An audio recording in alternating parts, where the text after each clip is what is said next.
apresentando, porque esse novo PowerPoint aqui cobra as duas telas, né? Como é que pode? Eu não vejo nada. Já tá gravando. Gravando. Tá apresentando? Tá, beleza. Pois vamos lá.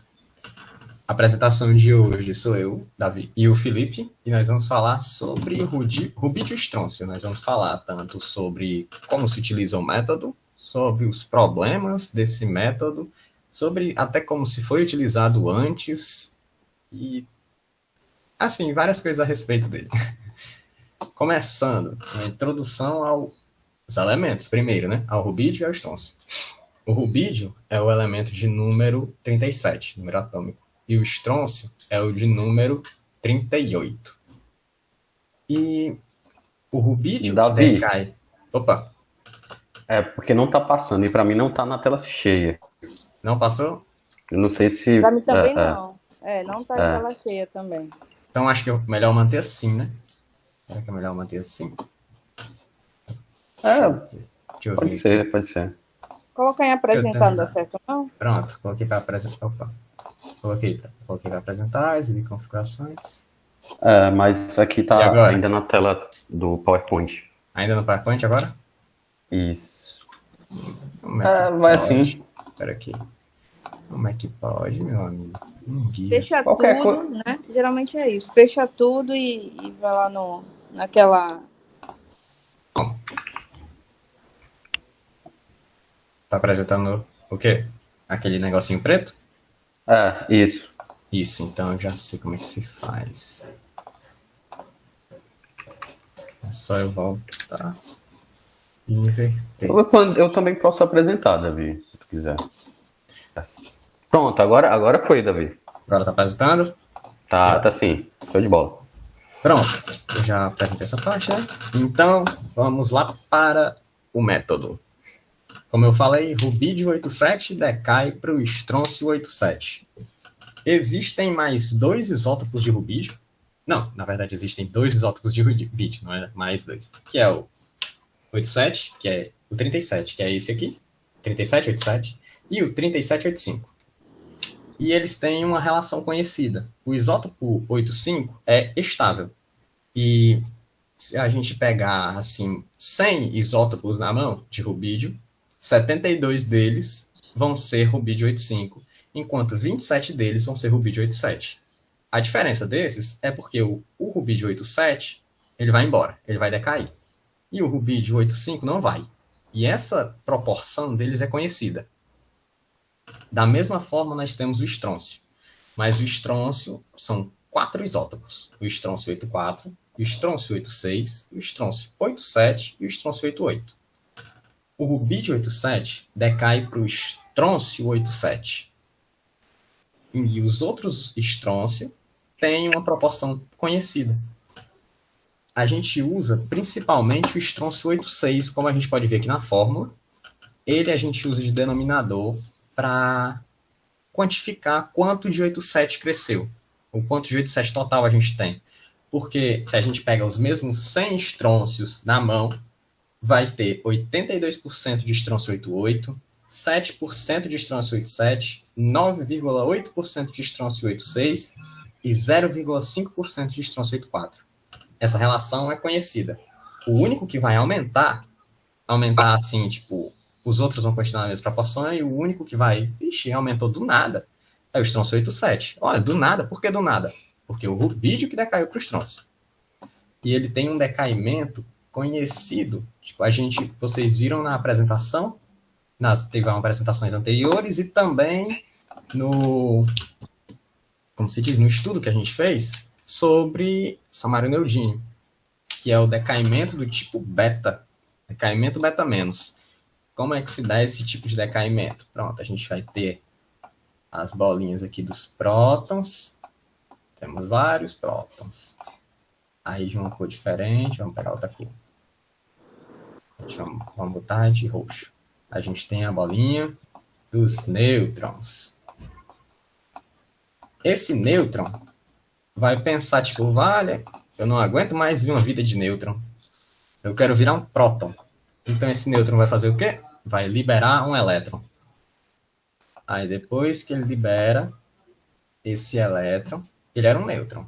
Ele perde essa carga que era neutra antes e a carga dele se torna positiva.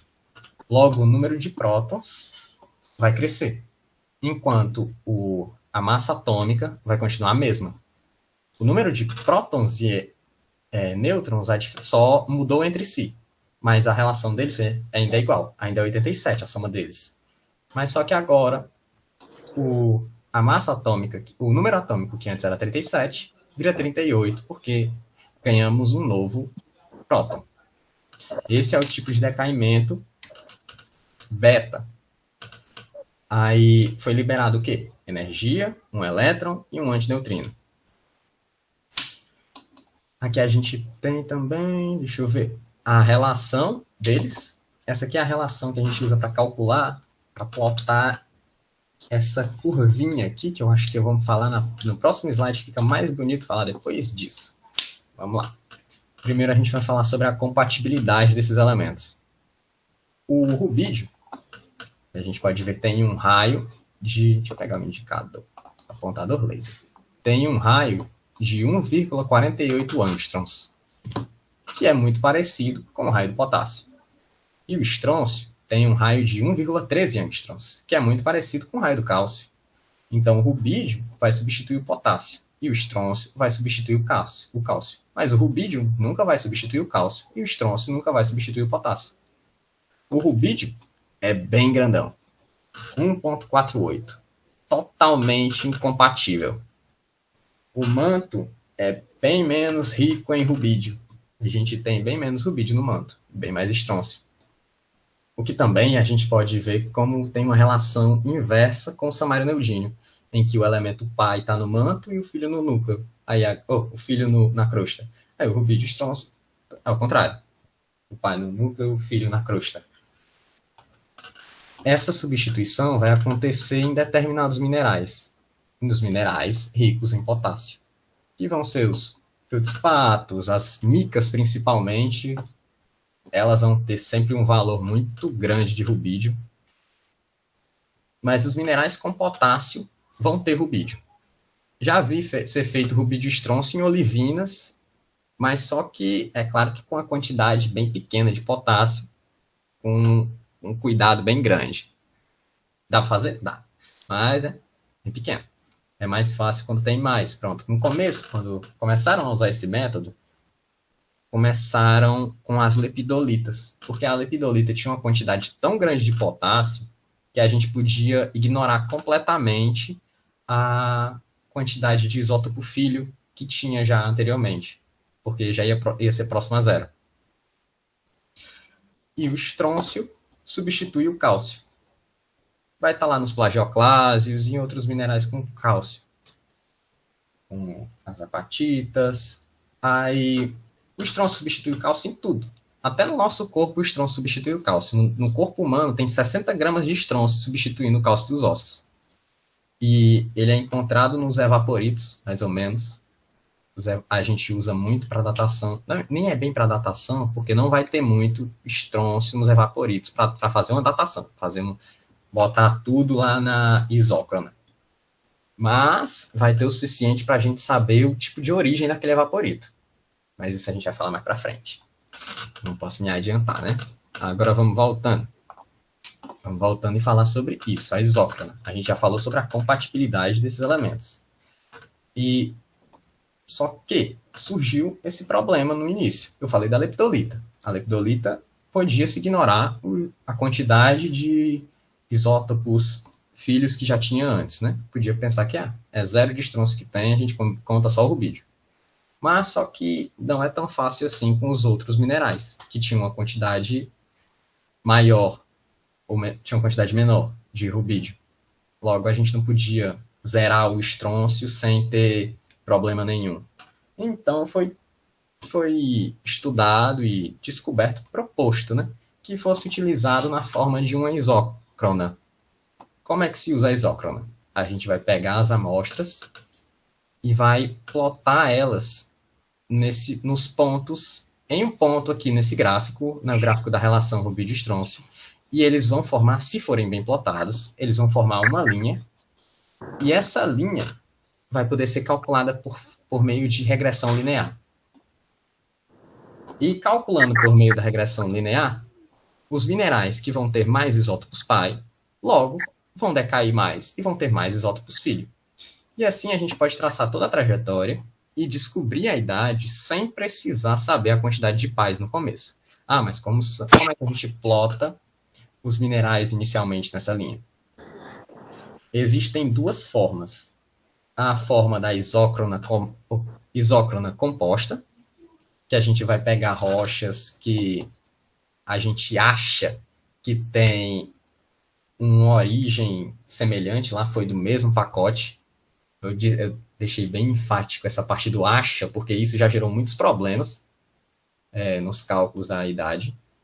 Porque se você pega essas rochas e elas não têm realmente a mesma origem, não são realmente associadas como você pensava, vai dar os pontos todos errados. Mas se elas são, aí dá um negocinho mais confiável.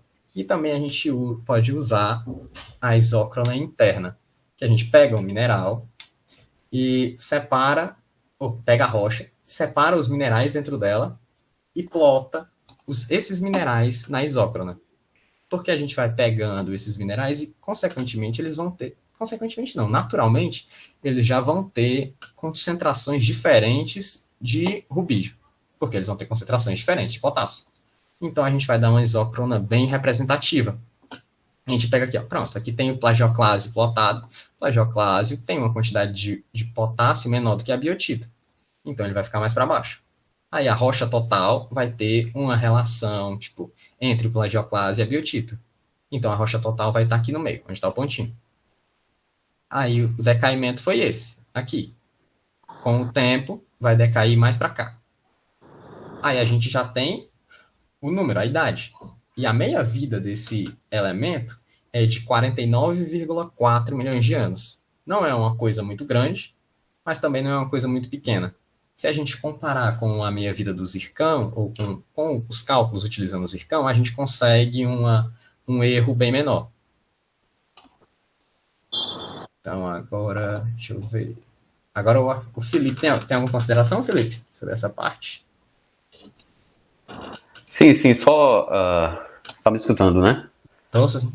Pronto, só naquela parte do decaimento beta do tipo menos, né? A gente apresentou com o tema Lutécio-Hafnium, né, o mesmo tipo de decaimento do Lutécio-Hafnium, né, esse do rubídio-estrôncio, e é um processo isobárico, né, a Fabi falou muito bem, porque isso aí é uma transformação em nível subatômico, né, de partículas elementares, chamadas de quarks, a gente já viu isso, e aí, como é a emissão de um elétron, né, é exatamente a perda, né, a transformação de um quark do tipo down para um quark do tipo up, e isso configura o nêutron, né, e o próton. Então você tem a transformação, consequentemente, de um nêutron para o próton e aumenta aí o número atômico, né.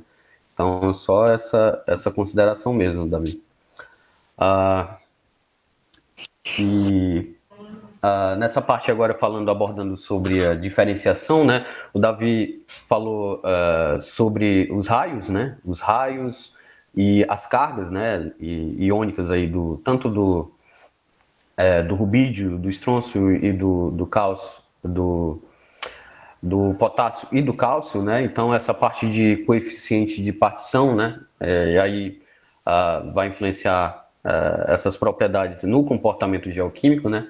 Então aí quando a gente tem, pode voltar, Davi, processos de fusão parcial, né?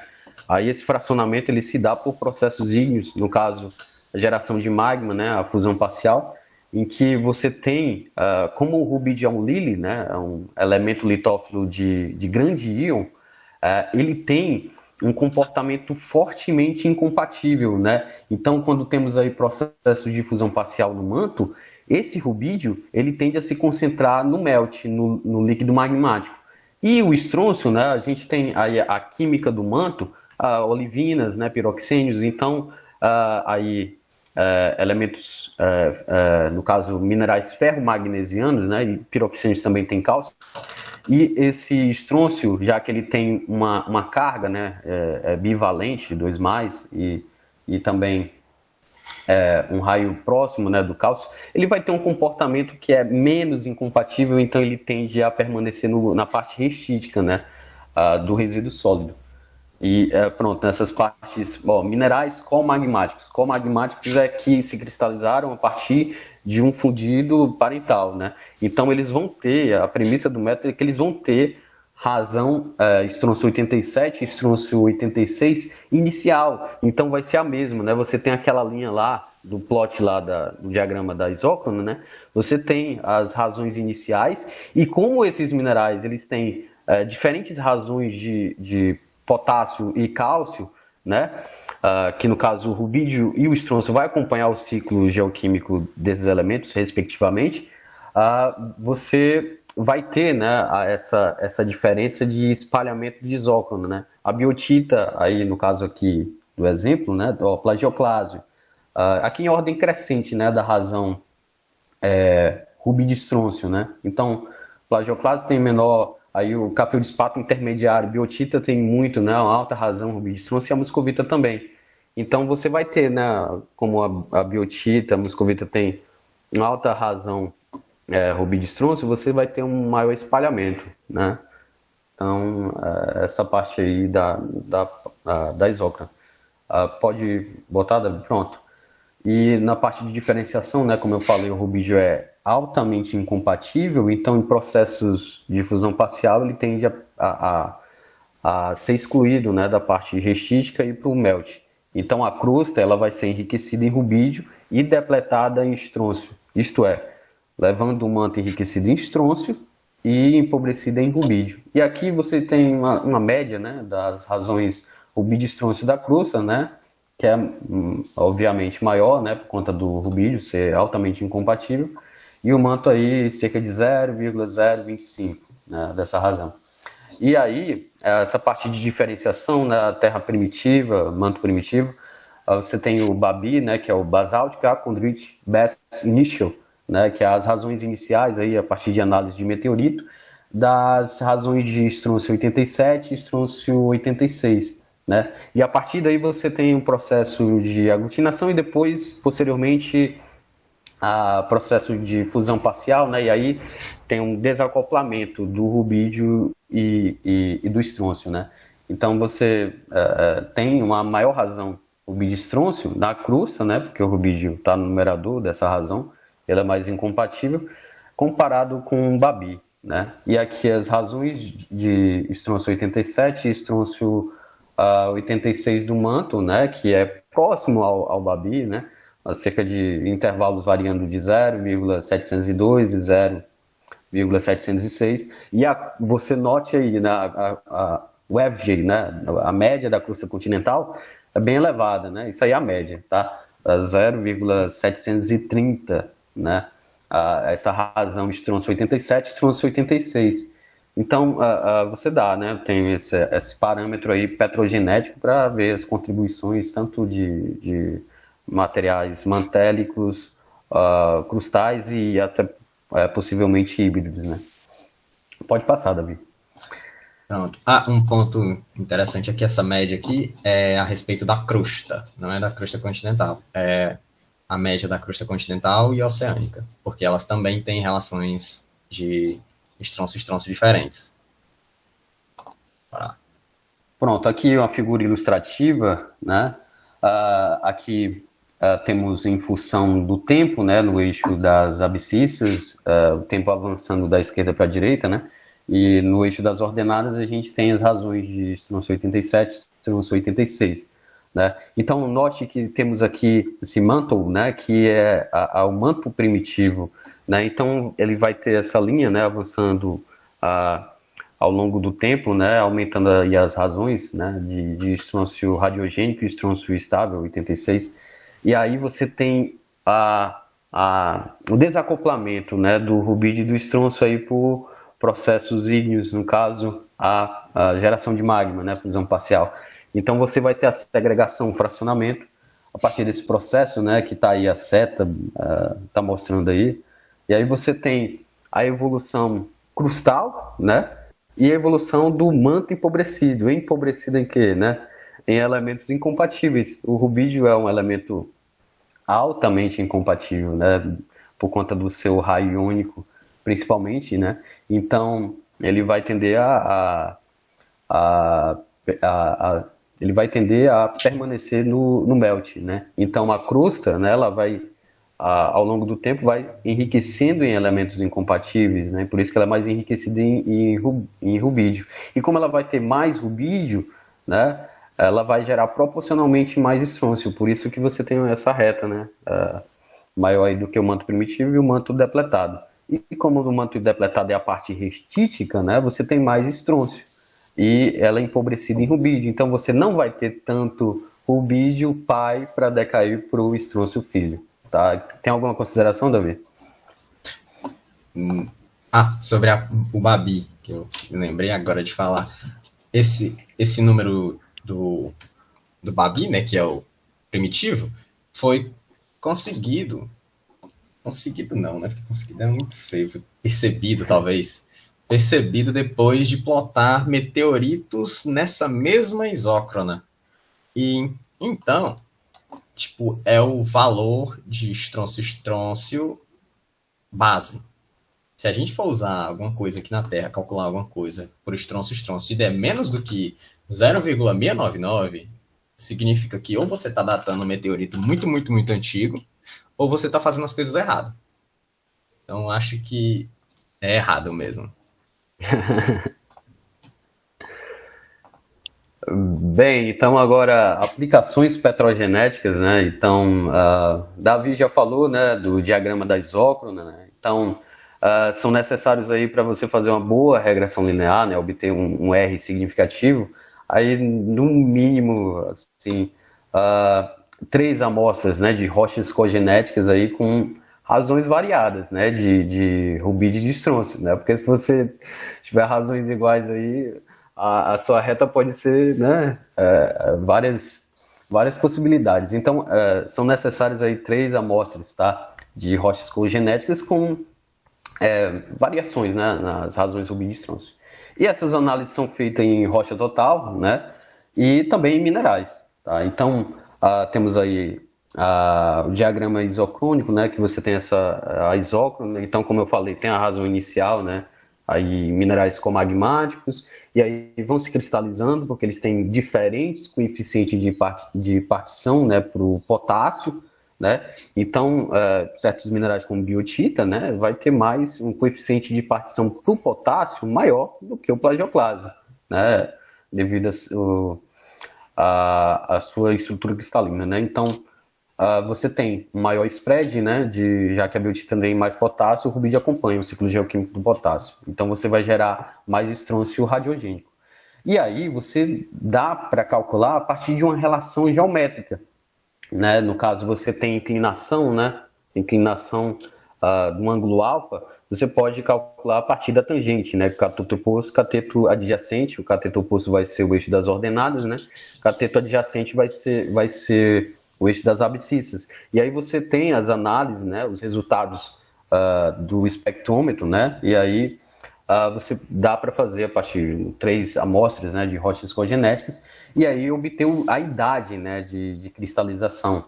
Então, exatamente aqui, nessa relação da inclinação, né, diretamente relacionado com o tempo e com a constante de decaimento do rubídio 87, que é 1,42 vezes 10 elevado a menos 11 por ano, ou vezes ano a menos 1, elevado a menos 1, né? Pode passar, Davi. Bem, então, o parâmetro petrogenético, né, aqui, que a gente vai querer a razão inicial, né, da nossa amostra. Então, o estrôncio 87 pelo estrôncio 86 inicial, né? Então, a gente vai querer saber se é uma contribuição mais crustal, né, ou né, do manto, ou híbridas também, né, aí a partir de misturas. Então, esse parâmetro aí a partir das razões de estrôncio radiogênico e estrôncio estável dá aí é um importante parâmetro petrogenético para ver a contribuição, tá? Também outro processo que é um pouco complexo também, né, a homogeneização isotópica, né, principalmente aí em processos metamórficos, né. Então, a síntese conceitual importante é a temperatura de fechamento, né. Então, assim, o método é muito flexível porque os minerais aí, como biotita, muscovita, eles têm diferentes temperaturas de fechamento, né? Então, você tem a temperatura de fechamento da biotita, como por exemplo, aí, variando em intervalos de 300 a 400 graus centígrados. Se você eleva a temperatura, né, a esse valor crítico aí, você vai ter uma abertura parcial do seu sistema químico isotópico. Então, o estrôncio, ele já não é muito bem-vindo, né, na biotita por conta do potássio, né? E aí o rubídio entra com maior facilidade e o estrôncio não. Então, com a abertura do sistema, o estrôncio vai para outro sistema circunvizinho, né? Então, aí vai para minerais que o acomodem, né? Que são minerais aí portadores de cálcio, como a apatita, calcita, plagioclásio, né? Então, essa parte é interessante para processos metamórficos também, né? Então, é muito interessante essa parte de sistemas, né, termodinâmicos, sistema aberto, sistema fechado, né? E aí, quando você tem a temperatura abaixo da tua temperatura de fechamento, o sistema fecha, entendeu? Aí não sai mais nada. Então, acredita-se, né, em escala mineral, né? Você, sei lá, tem um exemplo, biotita, tem plagioclase, tem quartzo. Você eleva a sua temperatura, o grau metamórfico, né? E aí tem a abertura parcial desse sistema, esse estrôncio, já que não é muito bem-vindo da biotita, ele vai para qual mineral? Obviamente o plagioclase, né? Que tem cálcio, uma solução sólida entre extremos sódicos e cálcicos. E a rocha total, né? Também sistema fechado, né? Podemos dizer assim, isso aí é mais em escala mineral, mas assim é muito complexo porque abrange também aí tanto processos tem interação fluido-rocha, né, e também processos hidrotermais que a gente não conhece tão bem, né, como afetaria, né, esse sistema aí de rocha total. Mas é muito bom, uma aplicação petrogenética bacana, tá? Até para processos diagenéticos, metamórficos e também hidrotermais. Pode passar, Davi. Tem alguma consideração, Davi, nessa parte? Tenho, mas eu falo agora aqui na minha parte sobre as vantagens e desvantagens, né? Porque, como todo método, ele também tem desvantagens, e olha que no Ruby de estrôncio são muitas. Mas ainda dá para usar. Mas você tem que saber usar. Assim, como eu já disse anteriormente na parte da isócrona, esse método já deu muito problema. Deu muito problema porque acho que também pelo processo natural de evolução da ciência. Era utilizado com rochas que aparentemente eram cogenéticas, mas não eram cogenéticas. Aí já foi traçado datas completamente estranhas, que depois, quando foram traçados na base do urânio-chumbo, viram que o do rubídio estrôncio estava completamente errado. Isso é por causa do método? Que o método não presta? Não, isso é por causa de cuidado com o método. De saber o que você vai atrás de fazer. E não ir atrás de fazer o que você quer, sabe? Tipo, tem a diferença entre você querer um resultado e ir procurar o resultado, e você botar os dados e achar um resultado. O rubídio estrôncio é uma ferramenta, como os outros são ferramentas, e tem que ter os devidos cuidados com ele. Como o Felipe já disse, é muito móvel. O rubídio e o estrôncio são muito móveis por causa da compatibilidade deles e também por causa da temperatura de abertura dos seus sítios. Se bater 400 graus em uma biotita, o estrôncio pula fora. Ele vai entrar no vizinho. Rapaz, e se for alteração hidrotermal? O fluido não levou estrôncio? Levou, porque ele é móvel, ele vai junto com o fluido, uma parte. Vai levar tudo? Não, vai uma parte. O que é pior ainda. Por que é pior ainda? Porque a gente não sabe quanto ficou e quanto foi. Aí, se ele pulou dentro do mineral que está vizinho, pulou na forma de estrôncio. Então, substituiu o cálcio do mineral que está vizinho. Beleza. Mas o mineral que está vizinho já tinha estrôncio substituindo o cálcio. Como é que a gente vai saber o que era do que veio e o que era do que já tinha? Tem que fazer mais uma. Tem que dar uma olhadinha na amostra que você vai tirar, né? Ele é, tipo, por ser assim tão frágil, quando a gente for pegar uma amostra para fazer rubi de estrôncio, a gente tem que procurar um local que não tenha sido afetado por rochas encaixantes, procura mais lá no centro, que não esteja cortado por diques, que não seja totalmente intemperizado, que não tenha passado alteração hidrotermal muito grande, a não ser, é claro, que você queira datar a alteração hidrotermal. Porque, dá para datar a alteração hidrotermal de boa. Já vi sendo usado para datar a alteração sulfetada. E, aparentemente, estava certo. Atualmente, de novo, né, com base na evolução da ciência, o povo já vi usando o ICP-MS. E a isócrona dava bem direitinho, os pontos bem bonitinhos subindo na isócrona. Mas é claro que com os cuidados, né? Você tem que procurar, como é que se diz? Até a amostra, se você for pegar a amostra, você tem que pegar uma amostra 10 vezes maior do que o menor grão, que é para não dar o efeito pepita, obviamente, né? Para fazer a rocha total, para plotar também na isócrona, porque se você for plotar os minerais, você plota também junto lá, dos minerais, a rocha total. Aqui o Felipe falou de algumas aplicações, ele pode ser utilizado para... Pronto, eu falei sobre os evaporitos. Ele pode ser utilizado não para datar o evaporito, a origem da bacia, né? Porque como vai ter pouco. Mas, no evaporito, a parte do rubídio pode ser quase completamente desconsiderada, porque o rubídio é muito grande para entrar lá. Vai ter estrôncio. Então a gente só usa o estrôncio lá no evaporito. E vai descobrir o que se não descobre a idade? A gente descobre a origem. Tipo, como aquela bacia foi formada. Dependendo da relação do rubídio e estrôncio, a gente descobre o tipo de bacia. Será uma bacia de arco? Será uma bacia de rift? Qual era o tipo de bacia? A gente descobre com essa relação. Porque a erosão influencia no estrôncio e a subducção, ou no rubídio estrôncio, e a subducção também influencia no rubídio estrôncio. Tanto que os oceanos, o Oceano Pacífico, tem um valor de rubídio estrôncio diferente do Oceano Atlântico. Porque o Oceano Atlântico aqui a gente está em margem passiva.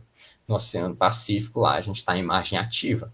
Logo, eles têm valores diferentes entre si de rubídio estrôncio. Então, esse método, por causa da mobilidade dele, a gente tem que prestar atenção quando for utilizado. Ele pode ser utilizado também em termocronologia, que dá para fazer uns estudos bem completos de termocronologia, utilizando não só ele, é óbvio, mas ele como uma das ferramentas para datar as alterações e todo o processo de esfriamento, usando a isócrona e também botando outros elementos lá, fica uma trajetória bem feitinha. Eu nem trouxe um gráfico aqui de termocronologia, mas devia ter colocado, né? Fica a trajetória bem feitinha da diferenciação. Da diferenciação não, do resfriamento. Pois é, então, um dos grandes problemas é justamente essa abertura parcial do sítio. Como assim abertura parcial? É porque o sítio abriu e a gente não tem certeza se saiu tudo ou se não saiu tudo. Se a gente não tem certeza, como é que faz a datação? Como é que faz a medição? Não dá. A gente vai acabar datando algo entre a cristalização e o metamorfismo, que é algo sem interesse. Não tem porque a gente saber algo entre a cristalização e o metamorfismo. A gente quer os processos, ou a cristalização ou o metamorfismo. Não meio termo.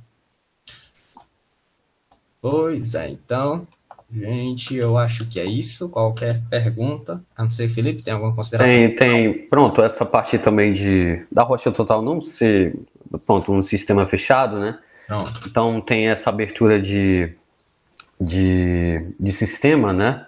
E aí também você pode ver tanto na escala mineral, né, que a gente já deu exemplo, mas também no diagrama, né, da isócrona, porque isso aí vai, se você for fazer aí as análises nos minerais, vai dar uma nova RI, né, uma razão inicial. Então vai sobrepor, né? Você tem a razão inicial lá da tua amostra, houve a abertura parcial, né, do sistema, e aí vai ter uma nova RI. Então você dá para ver isso também numa escala de gráfico, né?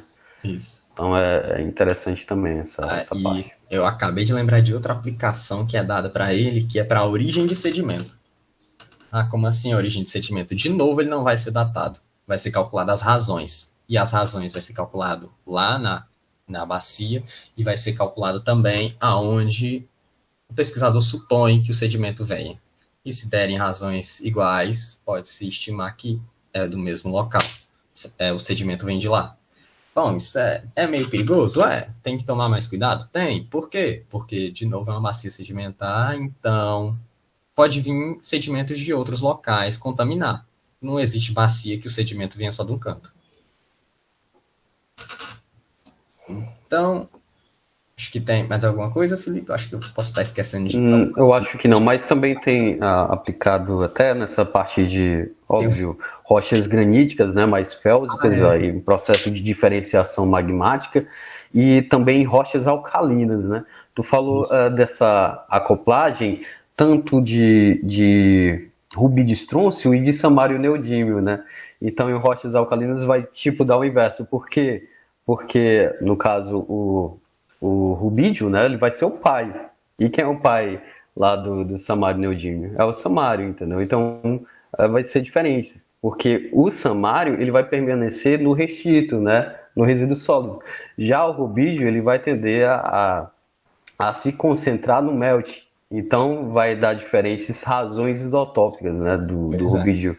Estrôncio vai dar, obviamente, mais elevada, porque é um magma alcalino, né? E aí razões inferiores de neodímio 143, neodímio 144, né? Isso.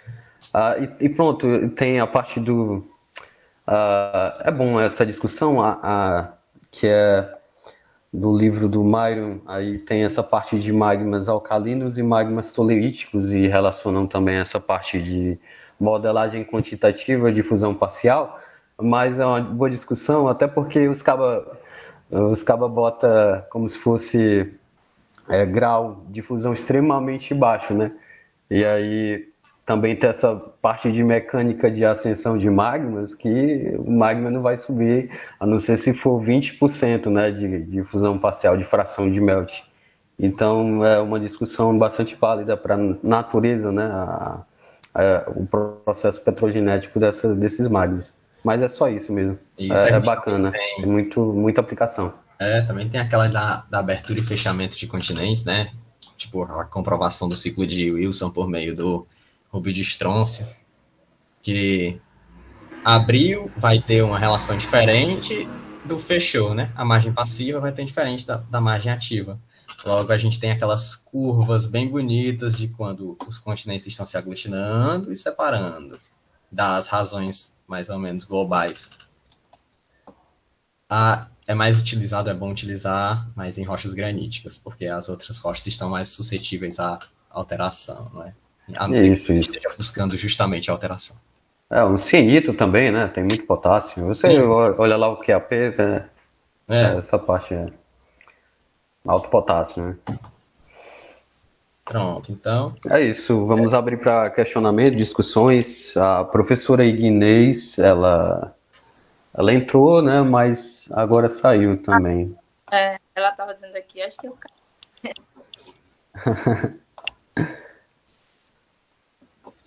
que ela tá no viagem, sabe?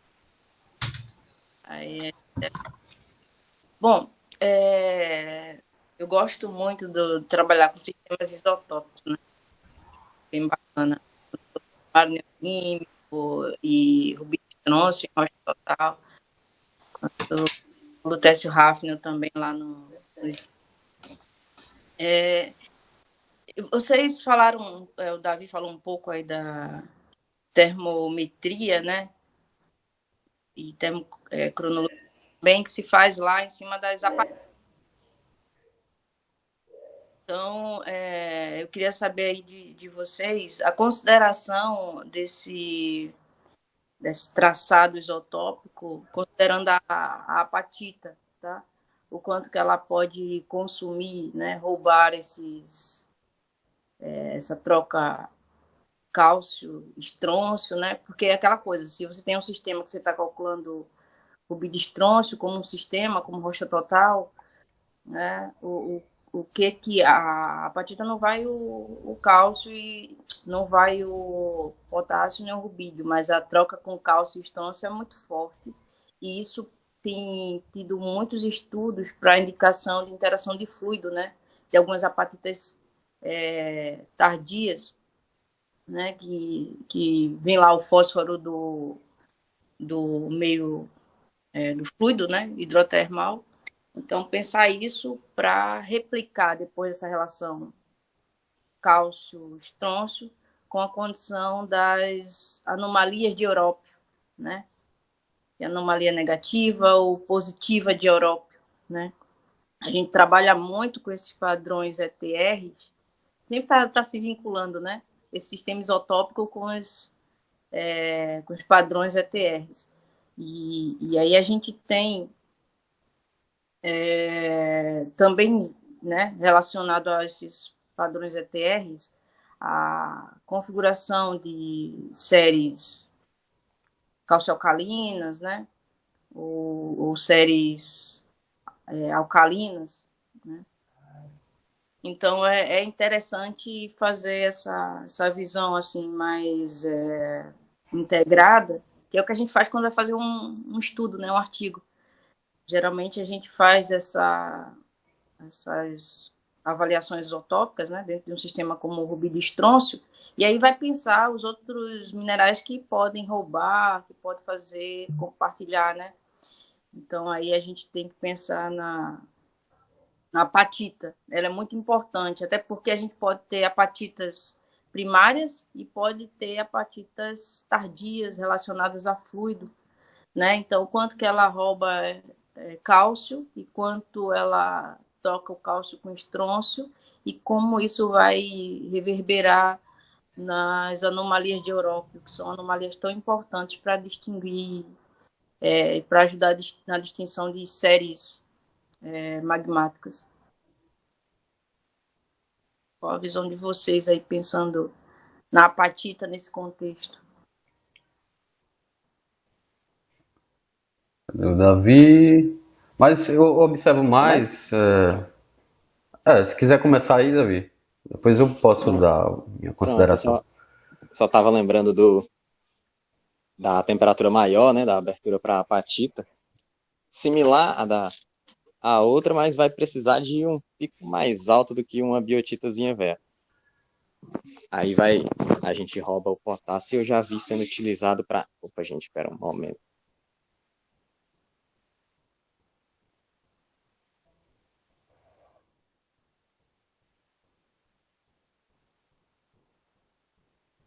Felipe, continua aqui. Pronto, tem que também ver essa relação textural, né? A parte de apatitas primárias e essa parte também de apatitas tardias, ver essa parte de... É tudo acoplado, né? A parte também dessa interação é bacana, eu gosto também dessa parte de anomalias de Europa, mas principalmente em processos magmáticos, né? Já não vi tanto essa aplicação de anomalias de Europa para interação fluido-rocha, mas seria interessante ver se tem artigos, né? É óbvio que tem artigos, mas a senhora mandar, porque essa parte de anomalias de Europa mais na parte de ilha, né? Ah, tá. Mas tá bom. Eu envio sim para vocês, que é bem bacana, né? E é daí que a gente traz muitas aplicabilidades. Tem um livro, eu vou até compartilhar com vocês, e se vocês já tiverem, e trabalha essa associação, né, de magmatismo de alto potássio com mineralizações, né, por exemplo, de ouro. E aí é bem bacana, porque a gente geralmente vai precisar desse estudo acoplado. A gente vai precisar muito do samarineodímio, mas mais ainda também, nesse caso, do rubido estrôncio também, tá? Porque você tem todo um processo relacionado à assimilação, contaminação, tá?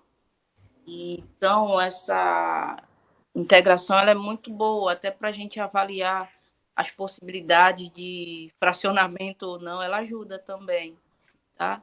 Sim, sim. Porque você Pronto, voltei. vai acompanhando a temperatura, né? Se tem acréscimo, se é abrupto, se a textura é muito fina porque passou rápido pelo tético, não. Trabalhando essa interação fluido-rocha, né? Porque muitas vezes eu acho que geralmente quando se tem uma interação é quando realmente você não tem um Pluton, um batólito muito recortado por falhas e zonas de desalhamento. Mas quando a gente tem isso, a interação fluido-rocha ela deve ser bem considerável. Deve ser bastante considerável, né? Bom, no caso de proveniência, né? Junto com o Samário Neodímio, o bidistronço é muito interessante, né? Para essa coisa de bacias, né? Tanto bacias, né? As bacias assim litorâneas, né? Quanto essas bacias de Becarque, né? As bacias lá relacionadas a pré-cambriano, né? Esse sistema rubidistronço é bem válido para elas também. Apesar que tem essas problemáticas todas, né? De que na bacia vem tudo, né? Isso é importante considerar, mas é um parâmetro a mais. Eu gosto muito de trabalhar com muitos parâmetros para o modelamento ficando mais robusto, né? Não gosto de ficar refém de uma técnica. Trabalhar várias sistemáticas é bacana, olhar do ponto de vista desde campo, uma estrutural já voltada para a microtectônica, né? Em todas as escalas você vê cinemática. E isso tudo parece que não influencia na petrografia e na geoquímica, mas influencia totalmente. Né? Às vezes, eu estou fazendo geoquímica, eu não quero saber de estrutural. Não existe isso, né? Porque tem aí a relação de remobilizações, né? De elementos. E uma zona de desalhamento ela pode afetar também a mobilidade de elementos, não só por ser um meio mais permeável, né, para de condução, né, de fluidos, né, de passagem de fluido, mas também com relação à movimentação mesmo, né, na estrutura dos cristais, né. Também isso é importante. A água ajuda, mas a movimentação da estrutura cristalina, ela também é extremamente importante.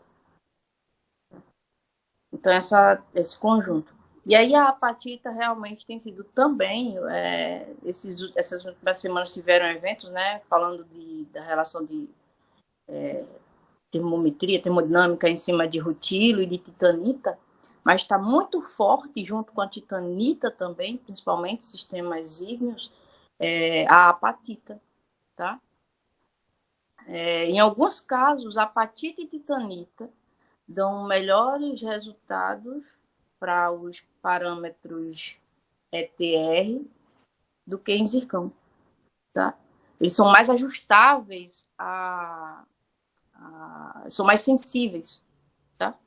A titanita e a apatita têm se mostrado mais sensível, né? E aí é muito importante, porque você vai trabalhar a apatita em escala de cristal, né, da apatita, mas vai sempre ter que avaliar isso com alguns outros parâmetros, como, por exemplo, os isótopos, né, como o bidistronço. E aí é bom pensar isso, tá? É bom pensar esse link com, por exemplo, com a apatita. Pronto. O que eu ia falar até tive que sair, que eu já tinha visto, quando a professora falou, eu lembrei de um estudo, mas já faz um tempo que eu vi, mas foi sobre uma alteração hidrotermal sulfetada com presença de ouro, e o rapaz usou, a apatita foi um dos minerais que ele usou para datar a alteração usando o rubi de estrôncio. Uhum, pois é, exatamente, porque a apatita ela é concorrente, né? Uhum.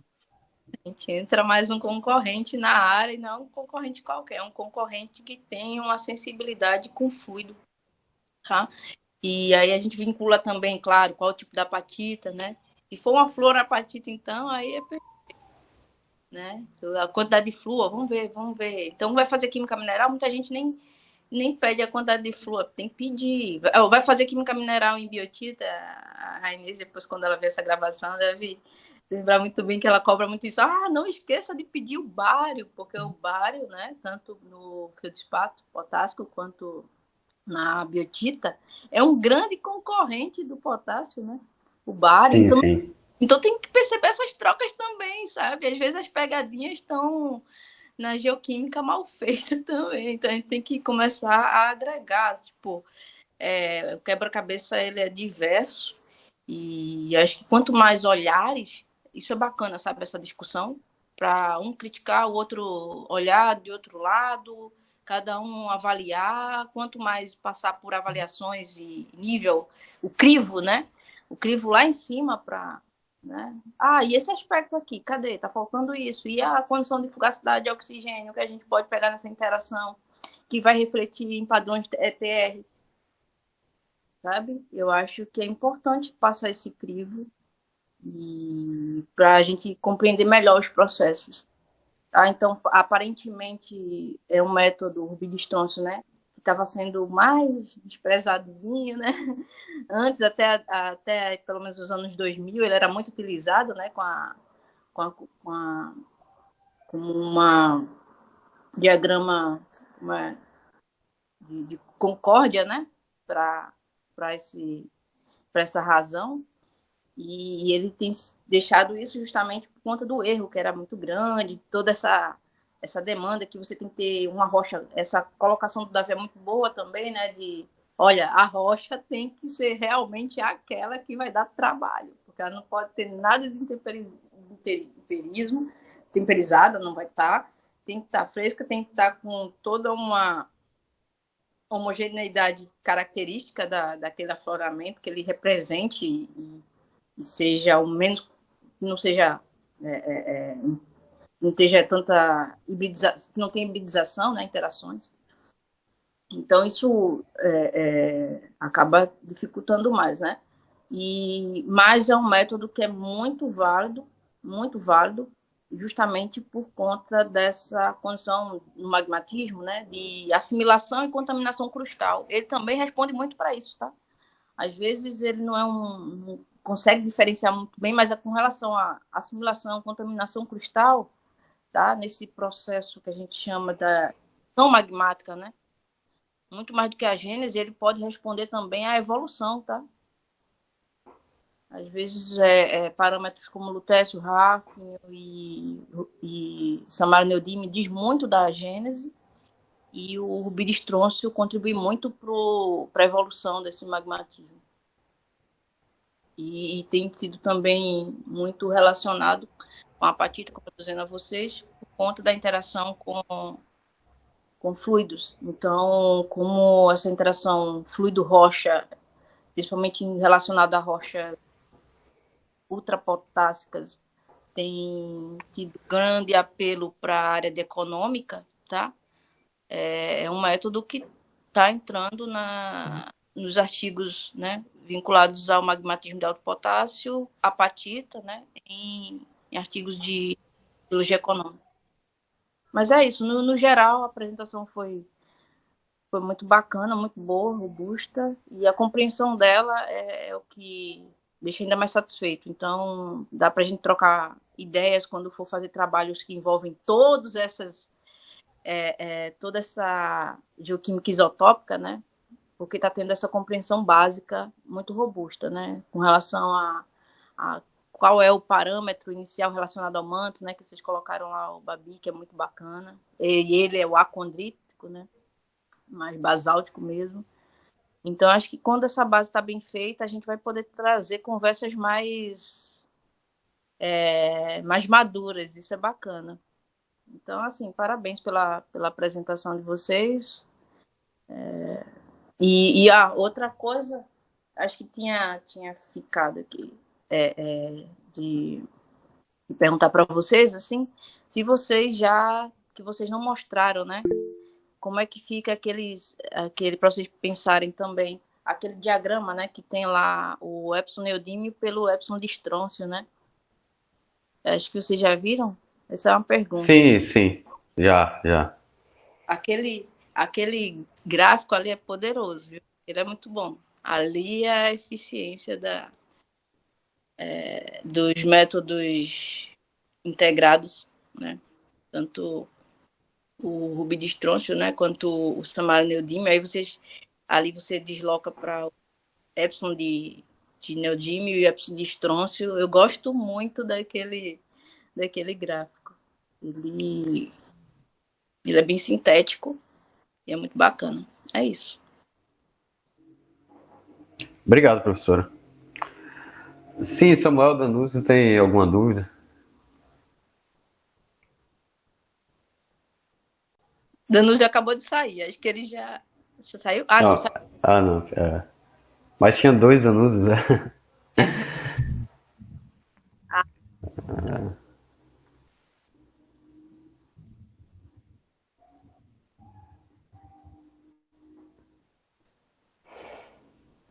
Muito Então é isso. bacana. Parabéns aí, né? Danúzio, Samuel, Davi, o Matheus, que não está aqui. A gente tem tudo para fazer 2 artigos, já são 2 artigos, pelo menos até maio, que a gente tem em mente. Né? Fora esses do campo, que aí a gente consegue. Esse do campo vai gerar algumas coisinhas para anais de congresso, né? Mas eu acho que pelo menos até o final do ano, ou início do próximo ano, a gente já consegue extrair dele coisas mais robustas, assim, sabe? Como uma coisa que eu quero tirar dali aquelas granadas para uma coisa mais de fazer samara neodímio, né? Lá na UNB, dá pra gente fazer nelas, nas granadas. Porque essas das amostras que vocês estão agora, daquela área do Daime, a gente já tem granadas lá na UNB, tá? Para fazer samara neodímio. Então vai vir essas também, além de tudo isso que vocês estão fazendo. Mas é isso, parabenizar e aproveitem aí o final de semana. Igualmente, professora. Aproveitar agora as férias, a gente só volta presencialmente agora, dia 16.